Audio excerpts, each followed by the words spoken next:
Hello everyone, welcome to एडवेज study. आज है 15 जुलाई। 15 जुलाई के करंट अफेयर देखेंगे। पहला जो हमारे पास आर्टिकल है वो मेघालय से रिलेटेड है और मेघालय के ट्राइबल काउंसिल से रिलेटेड है।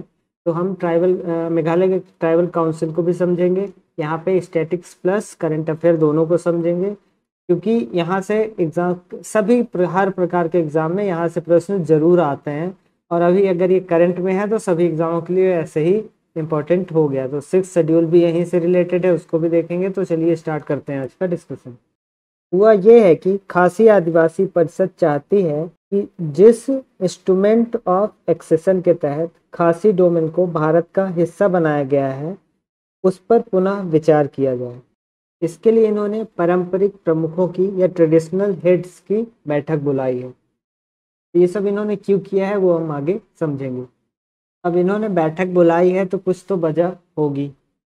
तो वजह ये है कि जो केंद्र सरकार है वो एक रूल लाना चाह रही है, एक बिल लाई है 2021 में। वो बिल है खासी इनहेरिटेंस ऑफ प्रॉपर्टी बिल। इसमें यह कहा गया है कि जो भाई बहन होंगे उनको बराबर प्रॉपर्टी का अधिकार है। अगर पिता है, मान लो ये पिता है, एक भाई है, एक बहन है, तो उसको बराबर प्रॉपर्टी मिलनी चाहिए। और ये नॉर्मल है। अगर आप उत्तर भारत में रहते हैं या दक्षिण भारत में भी रहते हैं तो यहाँ पे आप देखते होंगे कि ये वाला रूल है। ठीक है, बराबर बांटा जा रहा हो या ना जा रहा हो, लड़कियां कई बार डिमांड ही नहीं करती हैं कि हमें प्रॉपर्टी चाहिए। बाकी अगर वो मांगेंगे तो दिया जाएगा और बिना मांगे भी दिया जाना चाहिए। ठीक है, रूल तो यही होना चाहिए कि बिना मांगे भी दिया जाए। खैर, ये तो एक बात हुई, लेकिन यहाँ ऐसा कोई रूल नहीं था। अब यहाँ ऐसा कोई रूल क्यों नहीं था? क्योंकि ये आते हैं 6 शेड्यूल में। तो 6 शेड्यूल के कुछ अपने प्रावधान हैं। अगर किसी स्टेट को 6 शेड्यूल के अंदर रखा गया है तो उसके अपने प्रावधान है। इसके लिए हमें 6 शेड्यूल को समझना भी जरूरी है। सारी चीज़ों को समझने के लिए 6 शेड्यूल को समझना जरूरी है। इसको समझ लेंगे तो स्टोरी और क्लियर होगी। तो 6 शेड्यूल में कौन कौन से राज्य हैं भारत के, पहले तो ये जान लें। 4 राज्य हैं। असम है, असम, मिजोरम, त्रिपुरा और मणिपुर। तो इसको AMTM से याद रख सकते हैं। अगर आपको ऐसे याद रखना हो तो AMTM से याद रख सकते हैं। सिर्फ और सिर्फ 4 ही राज्य हैं जिसमें 6 शेड्यूल लागू होता है। 6 शेड्यूल के तहत इनको 6 शेड्यूल के तहत इन राज्यों को रखा गया है। तो क्या 6 शेड्यूल जहां लगता है, सबसे पहली बात तो उस पूरे के पूरे राज्य में लग जाता है या कुछ एरिया के हिसाब से लगता है, ये भी जानना जरूरी है। इसमें डिस्ट्रिक्ट काउंसिल बनती हैं, ध्यान रखिएगा। जैसे ये वाला एरिया है, यहाँ पे एक करबी नाम की जनजाति रहती है, यहाँ पे और यहाँ पे। ठीक है, यहाँ पे डिमासा। ये असम का मैंने लिया है। वैसे हम अभी बात करेंगे मेघालय की, लेकिन यहाँ पे असम का लिया है, थोड़ा सा ज़्यादा क्लियर हो जाएगा। अदर जनजातियाँ भी हैं, जैसे ये बोडो है। 3 जिले यहाँ के हैं जिसमें बोडो रहते हैं। खैर, तो ये जो इनका नाम रखना याद रखिएगा, जरूरी है। तो ये वाला एरिया है, ये वाला अगर एरिया है ना, तो इसमें 6 शेड्यूल लागू नहीं है। भले ही ये असम का एरिया है, वहां पे लागू है जहां ये जनजातियां 90% से ज्यादा हैं। ठीक है, उस एरिया में लागू है जहां पे 90% से ज्यादा है। तो करबी यहाँ पे 90% से ज्यादा, करबी सिर्फ करबी जनजातियां, अदर जनजातियां भी हो सकती हैं, लेकिन 90% तो करबी ही करबी है, मतलब मेन रूप से करबी हैं। तो करबी जनजातियों के लिए यहाँ पे 6 शेड्यूल लागू है। अगर 6 शेड्यूल लागू होता है तो क्या क्या होता है? ये से ऑटोनोमस डिस्ट्रिक्ट बनाया जाता है। मान लो ये करबी है तो करबी डिस्ट्रिक्ट हो गया, ऑटोनोमस करबी डिस्ट्रिक्ट हो गया। इसके अलावा यहाँ से यहाँ पे क्या होगा? ऑटोनोमस रीजन होगा। ठीक है, ऑटोनोमस डिस्ट्रिक्ट, ऑटोनोमस रीजन, मतलब हो सकता है इस पूरे को ऑटोनोमस डिस्ट्रिक्ट बना दिया जाए। ठीक है, लेकिन इस पूरे में ना रह रहे हो, यहाँ पे थोड़ा सा छिटके छिटके हो, यहाँ पे 90% हो, तो ये वाला रीजन हो जाएगा ऑटोनोमस रीजन। ऑटोनोमस डिस्ट्रिक्ट के अंदर ऑटोनोमस रीजन। फिर यहाँ पे और क्या होगा? डिस्ट्रिक्ट काउंसिल बनेगी, एक डिस्ट्रिक्ट काउंसिल बनेगी और रीजनल काउंसिल बनेगी। अब ये डिस्ट्रिक्ट काउंसिल और रीजनल काउंसिल क्या है? डिस्ट्रिक्ट काउंसिल में कुछ मेंबर होंगे जिसे राज्यपाल द्वारा नियुक्त किया जाएगा।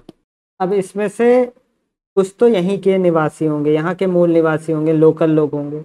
और 4 मतलब 1/3% राज्यपाल खुद से नॉमिनेट कर सकते हैं और 2/3% इलेक्शन के माध्यम से आएंगे, लेकिन इलेक्शन होगा यहीं के लोग होंगे, बाहर से नहीं आएंगे। ठीक है, इलेक्शन होगा, इतने मेंबर जो होंगे 2/3 मेंबर मतलब 66%, वो आएंगे कहाँ से, ये यहीं के इलेक्शन के माध्यम से आएंगे। 1/3% मतलब 34% हुआ, 34% आएंगे राज्यपाल द्वारा नॉमिनेट किए जाएंगे। ठीक है, तो ये चीज होगी। अब यहाँ पे जो ये सब हो गए, ये बन गया, डिस्ट्रिक्ट काउंसिल बन गया, और या रीजनल काउंसिल, रीजन के लिए रीजनल काउंसिल, डिस्ट्रिक्ट के लिए डिस्ट्रिक्ट काउंसिल। अब ये रीजनल काउंसिल और डिस्ट्रिक्ट काउंसिल दो क्यों हो गए? जिस एरिया की जैसी जरूरत होगी उस हिसाब से काम किया जाएगा। डिस्ट्रिक्ट में एक काउंसिल होगी, और अगर रीजनल काउंसिल की जरूरत पड़ती है, मतलब अंदर यहाँ पे पूरे एरिया में तो ये हैं, कर्वी हैं, इनकी जो भी जिस प्रकार की भी इनकी मान्यताएं होंगी, इनका रहन सहन होगा, उस हिसाब से कानून बनाया जाएगा। बट इस एरिया में अगर बहुत ज्यादा है और कुछ अलग चाहते हैं तो उनके लिए रीजनल काउंसिल भी होगी। ठीक है, इनमें से कोई एक भी हो सकता है, दोनों भी हो सकता है। ये थी एक बात। अब ये काम भी कुछ करेंगे, डिस्ट्रिक्ट काउंसिल वाले काम क्या करेंगे? एक तो कानून बना सकते हैं, उसे लागू करा सकते हैं, और न्यायपालिका भी यही देखेंगे। कुल मिलाकर के भारत की जो केंद्र सरकार है ना, इससे इनका कोई लेना देना नहीं होगा। यहाँ का जो रूल रेगुलेशन होगा वो यही लोग देखेंगे, यहीं के लोग देखेंगे। कुछ ताकत रहेगी राज्यपाल के पास, क्योंकि अगर कोई भी फैसला लेना है इनको तो राज्यपाल से पूछेंगे जरूर, लेकिन अगर राज्यपाल मना करते हैं तो वो लागू नहीं होगा। लेकिन ऐसा भी नहीं है कि कुछ और भी लागू कर दें। ठीक है, कुछ और भी लागू नहीं करेंगे जब तक राज्यपाल ये क्लियर ना कर दें कि हाँ यहाँ ये लागू हो सकता है, और यहाँ की जो डिस्ट्रिक्ट काउंसिल है उनकी बात मान ना ले कि ठीक है आप लागू कर सकते हैं। तो ये सब चीजें होने के बाद ही ऑटोनॉमस एरिया है, ऑटोनॉमस डिस्ट्रिक्ट है, वहाँ पे किस प्रकार से कानून को लागू करना है ये राज्यपाल और डिस्ट्रिक्ट काउंसिल पर निर्भर करता है। इन राज्यों को जो स्वायत्तता मिली हुई है वो आर्टिकल 244(2) और 275(1) के माध्यम से मिली हुई है। ये इनको शक्ति देते हैं। 6 शेड्यूल के तहत जो प्रावधान है इनके ऊपर लागू हो, और केंद्र सरकार का कम से कम दखल हो, क्योंकि ऑटोनॉमस डिस्ट्रिक्ट है, ऑटोनॉमस एरिया है इनके पास। तो इन आर्टिकल्स को भी ध्यान रखना है। तो इसके तहत अब क्या हो रहा है कि सरकार कुछ नए प्रोविजंस ला रही है जिसके पक्ष में आदिवासी लोग नहीं हैं। तो ये चाहते हैं कि जो हमारे पुराने प्रोविजंस थे या 6 शेड्यूल के तहत जो प्रोविजंस आते हैं उसकी एक बार समीक्षा की जाए। इसके अलावा हम जो इनके साथ जुड़े थे, ठीक है, भारत के साथ जो जुड़े थे, भारत के साथ ये कब जुड़े थे? 15 दिसंबर 1947 को ये इन्होंने विलय पत्र पे साइन किया था। तो उस समय 6 शेड्यूल की बात हुई थी कि भाई 6 शेड्यूल के तहत हमें ऑटोनॉमस डिस्ट्रिक्ट चाहिए, काउंसिल चाहिए, तभी जुड़ेंगे, क्योंकि हमारा अपना जो भी कल्चर है उसमें केंद्र सरकार ज़्यादा दखल नहीं देगी, तभी हम यहाँ जुड़ पाएंगे, नहीं तो नहीं। तो इस चीज़ को देखते हुए 6 शेड्यूल के तहत इस राज्य को जोड़ा गया। अब क्या है, अब सरकारें आएंगी तो कुछ नया तो लाएंगी। तो ये भी सरकार ला रही है, अब ये सरकार ला रही है, इनको पसंद नहीं आ रहा है तो क्या करें।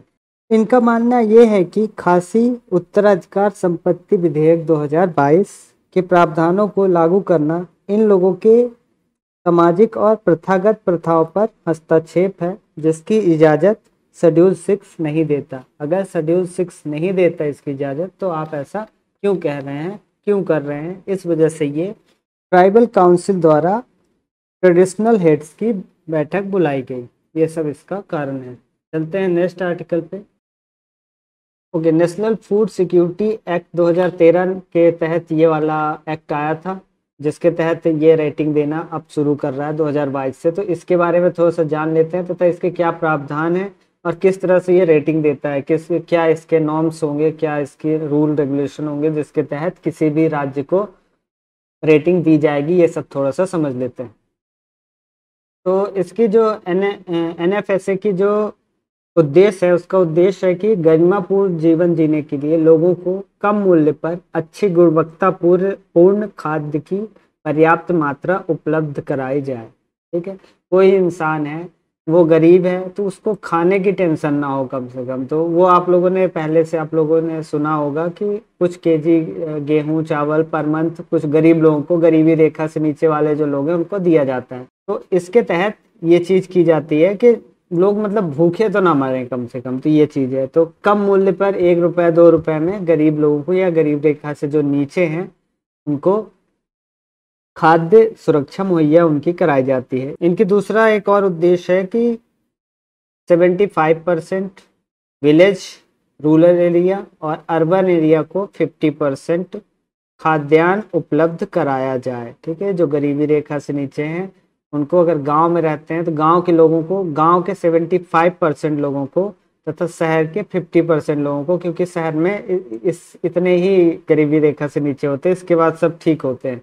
तो इतने लोगों को कम से कम खाद्य सुरक्षा उपलब्ध कराई जाए, जिससे कम से कम उनको खाने का टेंशन तो ना हो। क्योंकि नेक्स्ट आर्टिकल है G20 के, जो अभी सबमिट होने वाली है उसको लेकर के। तो अभी हमारे पास इसको जो समझने के लिए सबसे इम्पोर्टेंट चीज़ें हैं। देखिए, अभी चल रहा है रसिया और यूक्रेन वॉर, और भारत के लिए हमारी ये वाली सबमिट इम्पोर्टेंट है, आपको पता है रसिया और यूक्रेन वॉर चल रहा है। ठीक है, हमारे लिए, भारत के लिए है ये वाली सबमिट इम्पोर्टेंट G20 की, क्योंकि पहली बार हम कर रहे हैं तो इम्पोर्टेंट हो जाती है। रसिया यूक्रेन वॉर, तो रसिया से कौन सबसे ज़्यादा चिढ़ा हुआ है? अमेरिका।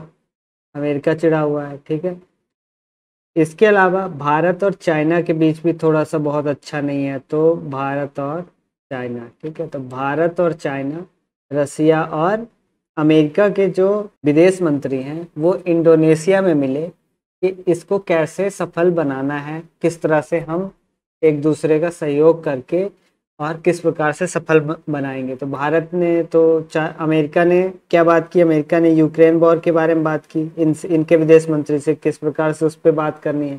और भारत और चाइना ने किस बात में, गलवान वाली मैटर जो हुआ है तो उसमें किस प्रकार से आगे चल के अगली डेवलपमेंट क्या होनी है और किस प्रकार से सैनिक वापस आ सकते हैं, जो दोनों ही देशों के सैनिक वहाँ पे हैं, इस एरिया में हैं, वो कैसे वापस आ सकते हैं, उस चीज़ पे इन्होंने बात किया, भारत और चाइना ने।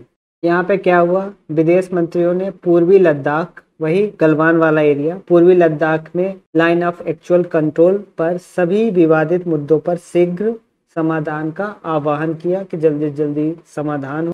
कुछ टकराव वाली जो स्थिति जहां बन रही है वहां से सैनिकों को वापस बुलाया जाए, और जो कमांडर हैं ये दोनों क्षेत्र के जो कमांडर हैं भारत और चाइना के, उनके लेवल पे बैठक जल्द से जल्द बुलाई जाए जिससे इसका समाधान हो सके। ठीक है, तो ये हो गया भारत और चाइना का। क्योंकि G20 की जो विदेश मंत्रियों की समिट है वो जम्मू एंड कश्मीर में भी करवाने वाला है, तो इसलिए थोड़ा सा ये वाला और इम्पोर्टेंट हो जाता है। हालांकि ये लद्दाख की बात कर रहे हैं, लेकिन इनका पाकिस्तान से थोड़ा सा चलता है, आपको पता ही है। खैर, जबकि अगर रसिया और अमेरिका की बात करें तो रसिया और अमेरिका के बीच जो बात हुई उसमें उन्होंने कहा कि रूस ने क्या कहा? संयुक्त राज्य अमेरिका पर और यूरोप पर बाकी दुनिया को सस्ते ऊर्जा स्रोतों को छोड़ने के लिए मजबूर करने का आरोप लगाया। ये रसिया ने किया। और अमेरिका ने क्या किया? खाद्य सुरक्षा इस समय ठीक से ना पहुंच पा रही पूरी दुनिया में, उसका आरोप लगाया। मतलब बात यह है एक्चुअली में कि यूक्रेन में गेहूं बहुत अच्छा होता है, गेहूं बहुत ज़्यादा होता है, और बल्कि इस एरिया में जो यूरोप वाला पूरा एरिया है तो उसमें सबसे अच्छा गेहूं यूक्रेन और रसिया में होता है। तो वहाँ से पूरे यूरोप को जाता है, पूरे यूरोप को यहाँ से जाता है। तो अब यहाँ पे अगर लड़ाई चल रही है तो ये सब बंद है, तो खाद्य सुरक्षा को दिक्कत हो रही है, ये वाली प्रॉब्लम। और रसिया कह रहा है कि जो हम पूरे दुनिया भर को एनर्जी वगैरह देते थे, जैसे ये एनर्जी, जर्मनी इनका अच्छा सबसे बड़ा बायर है नेचुरल गैस का, उनको भी अभी वो नहीं दे पा रहे हैं ठीक से। तो ये सब प्रॉब्लम्स हो रही, भारत को दे रहे हैं तो वहाँ पे भी पंचायत कर रहे हैं अमेरिका वाले। तो ये सब चीज़ों के लिए इन्होंने इल्ज़ाम लगाया एक दूसरे पे। तो ये बातें थोड़ी सी हुई हैं। G20 का मुख्यालय पूछा जा सकता है, अगर, खैर कभी पूछा नहीं जाएगा, इसलिए नहीं पूछा जाएगा, या तो पूछा जाएगा तो ये पूछा जाएगा इस समय प्रेजेंट में कौन है मुख्यालय। ठीक है, तो ये पूछा जाएगा। तो इसका कोई मुख्यालय नहीं होता, ध्यान रखिएगा, कोई मुख्यालय नहीं होता। जो भी कंट्री होस्ट करती है, जैसे अभी भारत करेगी तो भारत का ही कोई सिटी, अगर जहाँ पे बनाया जाएगा, मान लो दिल्ली में ही बनाया जाएगा 100%, तो दिल्ली ही उसका मुख्यालय हो जाएगा। अगली बार जो भी देश इसको होस्ट करेगा वहाँ का कोई शहर इसका मुख्यालय हो जाएगा, जहाँ भी ये वैसे राजधानी होती है नॉर्मली, तो राजधानी उसका मुख्यालय हो जाएगा। तो इसका कोई मुख्यालय नहीं होता, ध्यान रखिएगा, परमानेंट मुख्यालय नहीं है, हर साल बदलता रहेगा। इसके मेंबर्स की बात करें, कौन कौन से मेंबर देश हैं, तो 19 देश हैं प्लस यूरोपियन यूनियन, पूरा यूरोपियन यूनियन ही है। ठीक है, तो अब यूरोपियन यूनियन है और यूनाइटेड किंगडम अब अलग हो चुका है, क्योंकि तो यूनाइटेड किंगडम भी अब अलग से हो गया है। तो इसमें कौन कौन से, अर्जेंटीना है, ऑस्ट्रेलिया है, ब्राज़ील है, कनाडा है, चाइना है, फ्रांस है, जर्मनी है, India, Indonesia, Italy, Japan, Republic of Korea, Mexico, Russia, Saudi Arabia, South Africa, Turkey, United State and EU। ठीक है, तो इतने हो गए टोटल मिला करके 20 हो गए। इसके अलावा एक देश और था, नाइजीरिया। नाइजीरिया भी इसमें G20 का सदस्य बनना चाहता था, लेकिन उसकी कंडीशन ऐसी थी नहीं कि, क्योंकि थोड़ा सा यहाँ पे कंडीशन चाहिए, क्योंकि अगर बहुत ज़्यादा कमज़ोर कंट्री को यहाँ से यहाँ जोड़ेंगे तो इसकी स्थिति भी बिगड़ने लगेगी, जैसे सार्क की हो गई। इसके अलावा भारत को भी कुछ प्रॉब्लम्स हो रही, भारत के सामने कुछ चुनौतियां आ रही हैं। चुनौतियां ये है कि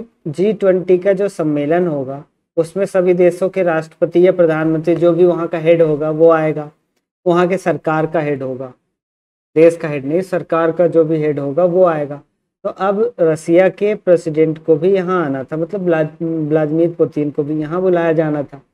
बट ये कुछ कंट्रीज हैं जो इसका विरोध कर रही हैं। एक तो EU कर रहा है और US भी कर रहा है, और भी कुछ कंट्रीज हैं जो कह रही हैं कि अगर रसिया आता है, रसिया के प्रधान राष्ट्रपति आते हैं यहाँ, तो हम लोग बाइकआउट कर देंगे इससे। तो ये एक तो ये प्रॉब्लम आ रही है। दूसरी चीज़ है कश्मीर। भारत जो है कश्मीर में भी कुछ सबमिट करवाना चाह रहा था, लेकिन उस थोड़ा सा प्रॉब्लम है कि वो हो पाएगा या नहीं, क्योंकि सारे लीडर्स मानेंगे तो ही हो पाएगा। हालांकि यहाँ पे कोई राष्ट्रपति नहीं जा रहे हैं, प्रधानमंत्री नहीं जा रहे हैं, विदेश मंत्री लेवल के ही जाएंगे। बड़ी वाली समिट इधर ही होंगी, दिल्ली में ही होंगी, या अदर पूरे इंडिया में जहाँ भी होंगी वहाँ होंगी। कुछ समिट यहाँ होने वाली थी, लेकिन देखते हैं आगे क्या होता है। तो ये सब चुनौतियाँ ही हैं भारत के सामने। क्या आज का आर्टिकल इतना ही था। अगर आपको लेक्चर पसंद आ रहा है तो इसे लाइक शेयर सब्सक्राइब कीजिए और कमेंट जरूर कीजिए, तभी मैं आगे बढ़ पाऊँगा, नहीं तो मेरे लिए भी थोड़ा सा टफ होगा। थैंक यू फॉर वॉचिंग एडवेस स्टडी।